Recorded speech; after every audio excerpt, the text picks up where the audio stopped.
मोदी की कमअक्ली और जंगी सोच से तंग आकर भारतीय फौज ने अब मीडिया पर आकर मोदी और उनके निजाम को निशाने पर रख लिया है।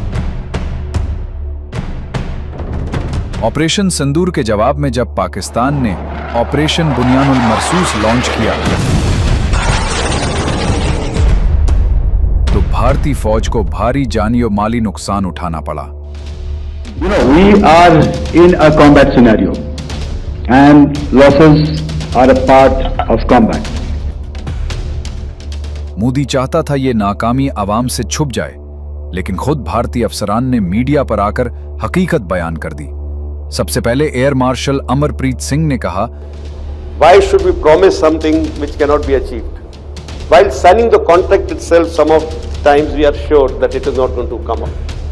But we just signed the contract. उसके बाद देखेंगे क्या कर रहे हैं।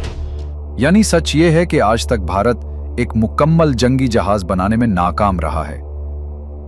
फिर chief of defence staff Anil Chauhan ने इनकार के बावजूद मान ही लिया कि पाकिस्तान ने काफी नुकसान पहुंचाया और भारत के कई फाइटर जेट तबाह हुए।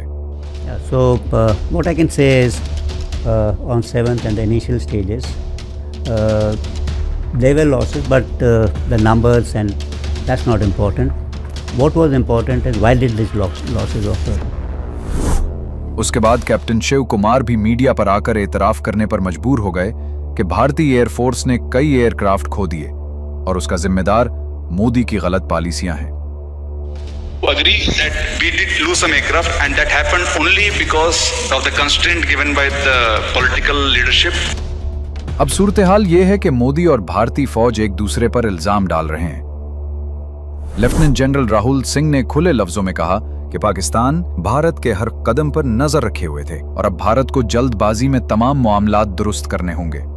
When the DGMO level talks were going on, Pakistan actually was mentioning that we know that your such and such important sort of vector is primed and it is ready for action. I would request you to perhaps pull it back. So he was getting live inputs.